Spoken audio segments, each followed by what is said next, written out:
लोग profit booking करते हैं लेकिन वो नीचे से फिर ऊपर जाने की कोशिश करता है। यही तस्वीर लगभग सभी जगह बनती हुई दिख रही है। अब कैसे ये आगे प्ले आउट होगा, नंबर ऑफ केसेस किस तरीके से बढ़ेंगे और हॉस्पिटल्स में कितनी ज़्यादा भीड़ हो सकती है, इस पर बहुत कुछ तय होगा।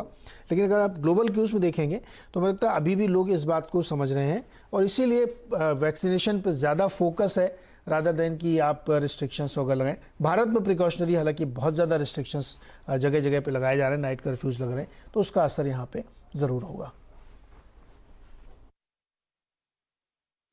मैं 2-3 बातें आपको और इसमें ऐड करना चाहता हूं। आप बहुत सारे होटल स्टॉक्स और जो स्टॉक्स रिलेटेड हैं इकोनॉमी से खुलते हुए, उन पर आज ध्यान देते हुए दिखेंगे। बहुत शहरों में, दिल्ली में खासकर, बंबई में खासकर और कई स्टेट्स ने आपको नाइट कर्फ्यू लगाते हुए देखा है और बहुत रिस्ट्रिक्शंस किए हैं।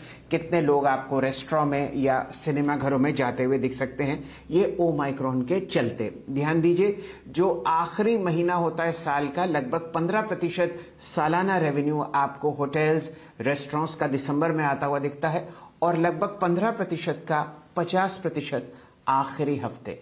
तो ये एक बहुत ही मेजर डेवलपमेंट है नेगेटिव साइड पर होटल्स और अन्य कई रेस्टोरेंट्स के लिए जो कि लिस्टेड है, इसलिए आपको इस स्पेस पर खासा ध्यान और रुझान रखना पड़ेगा। चलिए अब ऐसा करते हैं, नीरज जी से दोबारा जुड़ते हैं। नीरज जी, प्रधानमंत्री श्री नरेंद्र मोदी साहब ने भी एक रिक्वेस्ट की है देश से।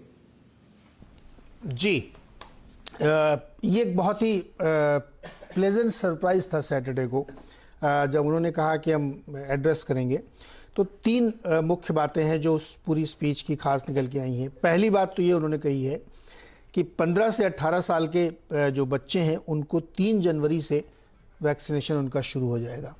ये एक बहुत ही ज़रूरी और बहुत प्रतीक्षित कदम था क्योंकि इस एज ग्रुप के बच्चे जो 10वीं से 12वीं के बीच में पढ़ते हैं वो स्कूल जाना शुरू कर चुके थे, तो इसलिए उनका वैक्सीनेशन बहुत ज़रूरी था। तो ये ऐलान अपने आप में बहुत ही बड़ा ऐलान था जिसका लोग इंतजार भी कर रहे थे। तो 3 जनवरी से इनका वैक्सीनेशन शुरू होगा। दूसरी बात उन्होंने कही कि जो हमारे हेल्थ वर्कर्स हैं, डॉक्टर्स हैं, नर्सेज हैं, पैरामेडिकल स्टाफ है, इनको बूस्टर डोज दी जाएगी, जो बहुत ही ज़रूरी था क्योंकि तीसरी डोज या बूस्टर डोज की बात चल रही थी और उसका ऐलान उन्होंने कर दिया। ये 10 जनवरी से शुरू होगी।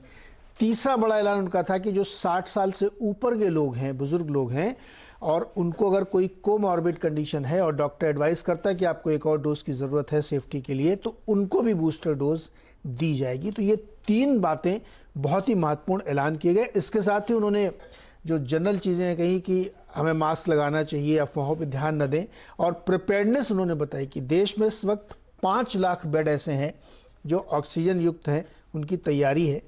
1,41,000 बेड जो हैं वो आईसीयू वाले रेडी हैं। 90,000 बेड बच्चों के लिए बिल्कुल तैयार हैं। तो इस तरीके की प्रिपेयर्डनेस है और उसके साथ ही बूस्टर डोज का इन्होंने ऐलान किया जो 3 अलग अलग कैटेगरीज में लग रही हैं। तो मुझे लगता है कि इससे पूरा एक जो कॉन्फिडेंस बिल्ड होगा और हिंदुस्तान की प्रिपेयर्डनेस दिखती है कि किस तरीके से हम ओमाइक्रॉन से लड़ने के लिए तैयार हैं। कई राज्यों में अभी आप बात करें घूमने फिरने वाले, तो जो सबसे ज़्यादा घूमने के लिए मशहूर राज्य हैं गोवा, हिमाचल और उत्तराखंड, वहाँ पे सिंगल डोज का 100% वैक्सीनेशन हो चुका है। तो ये भी एक बहुत ही अचीवमेंट वाली बात है। और वैसे भी 60% लोगों का वैक्सीनेशन कंप्लीट यानी डबल डोज वैक्सीनेशन हिंदुस्तान में हो चुका है। तो ये अपने आप में एक प्रिपेयर्डनेस दिखाती है। आइए सुनते हैं प्रधानमंत्री जी ने एग्जैक्टली क्या कहा था। प्रिकॉशन की दृष्टि से सरकार ने निर्णय लिया है कि हेल्थ केयर और फ्रंटलाइन वर्कर्स को वैक्सीन की प्रिकॉशन डोज भी प्रारंभ की जाए। इसकी शुरुआत 2022 में 10 जनवरी सोमवार के दिन से की जाएगी।